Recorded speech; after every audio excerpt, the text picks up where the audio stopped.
আপনি কি কখনো ভেবেছেন যোগীরা কেন বারবার বলেন মেরুদণ্ড সোজা রাখুন?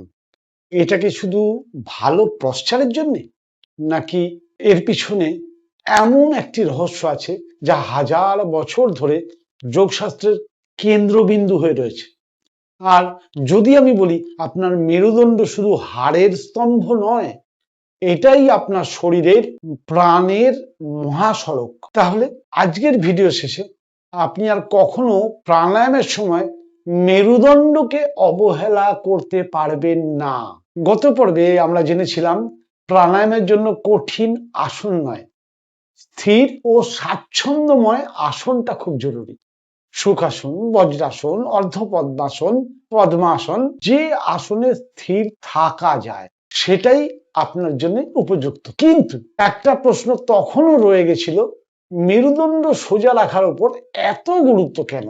আজ সেই রহস্য আমি জট খোলার চেষ্টা করব। কল্পনা করুন একটা বড় শহর, সেখানে শত রাস্তা রয়েছে, কিন্তু সবচেয়ে গুরুত্বপূর্ণ একটা মহাসড়ক থাকে।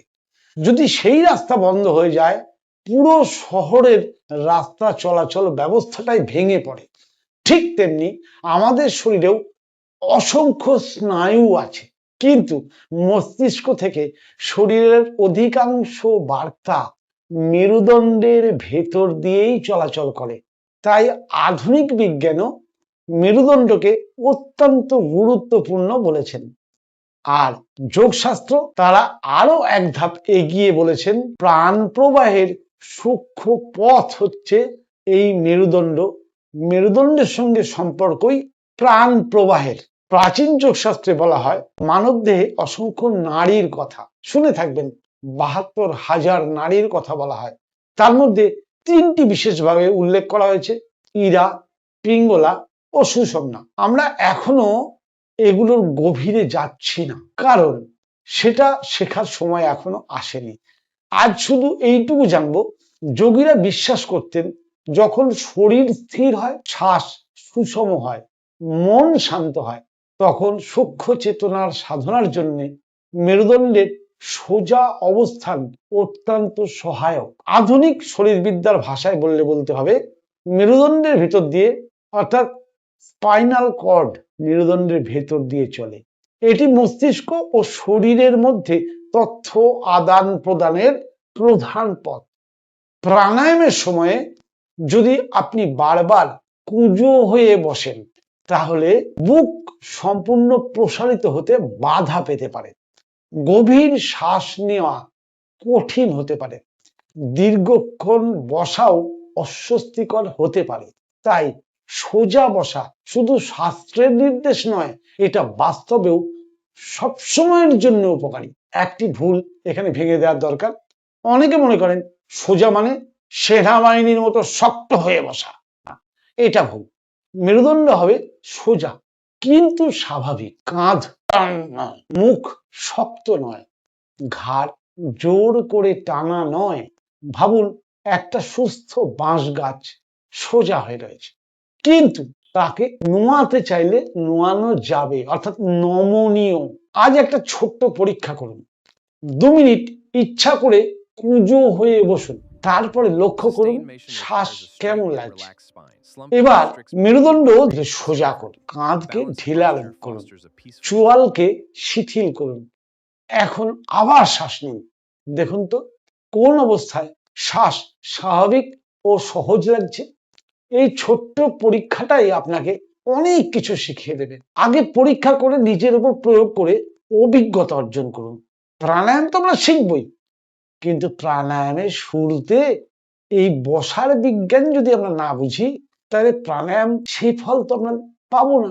একটা বিষয় মনে রাখবেন, যদি আপনার মেরুদণ্ডের গুরুতর সমস্যা থাকে, দীর্ঘদিনের তীব্র ব্যথা থাকে, বা চিকিৎসকের বিশেষ পরামর্শ থাকে যে মেরুদণ্ড সোজা করবেন না, তাহলে নিজের অবস্থার উপযোগীভাবে বসুন এবং প্রয়োজনে বিশেষজ্ঞের পরামর্শ নিন। যোগের উদ্দেশ্য শরীরকে কষ্ট দেওয়া নয়, শরীরকে সহযোগিতা করা। একদিন আপনি নিশ্চয়ই বুঝতে পারবেন আপনি শুধু সোজা হয়ে বসেননি, আপনি নিজের ভেতরের যে পথ, স্নায়ু যাতায়াতের পথ বা এনার্জি চ্যানেল যাকে বলা হয়, সেটাকে ধীরে ধীরে আপনি খুলে দিয়েছেন। স্থির শরীর, শান্ত শ্বাস, নীরব মন, এই তিনটি যখন একত্র হয় তখনই শুরু হয় প্রাণায়ামের প্রকৃত যাত্রা। তাহলে আজ আমরা কি জানলাম? কেন মেরুদণ্ড গুরুত্বপূর্ণ? শাস্ত্র ও আধুনিক বিজ্ঞান এ বিষয়ে কোথায় মিল খুঁজে পাওয়া যায় সেটা নিয়েও আমরা আলোচনা করলাম। কিভাবে সোজা কিন্তু স্বাভাবিক বসতে হয় সেটা নিয়েও আলোচনা করলাম। কিন্তু এখন একটা নতুন প্রশ্ন রয়ে গেল। আমরা বারবার নাড়ি শব্দটা ব্যবহার করছি। নাড়ি তাহলে আসলে কি? এটা কি রক্তনালী, না স্নায়ু, নাকি সম্পূর্ণ ভিন্ন কোনো ধারণা? আগামী পর্বে আমরা শুরু করব নারীর রহস্য। প্রথম পর্ব। যোগশাস্ত্রে নারী বলতে আসলে কি বোঝায়?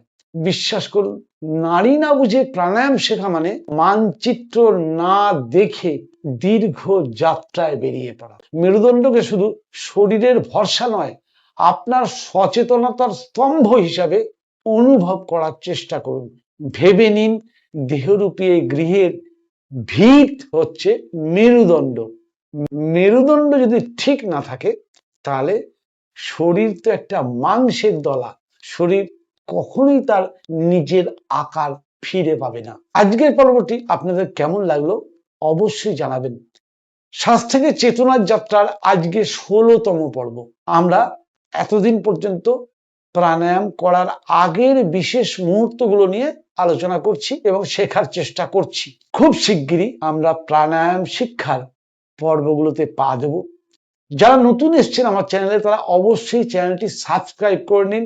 আর যদি আপনি মনে করেন আত্মীয় স্বজন বন্ধু বান্ধব যারা প্রাণায়াম শিখতে আগ্রহী, তাদের শ্বাস থেকে চেতনার যাত্রা যে 90 সপ্তাহের একটা ধারাবাহিক চলছে, আজকে 16তম পর্ব। প্রতি রবিবার সকাল 6টায় স্বাস্থ্য সমৃদ্ধি চ্যানেলে আপনারা দেখতে পাবেন।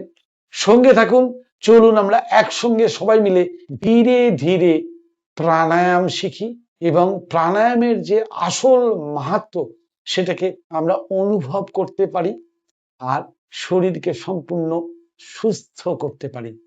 আগামী পর্বে আবার দেখা হবে। ততক্ষণের জন্য মেরুদণ্ড সোজা করে বসার অভ্যাসটা চালিয়ে যান। নমস্কার।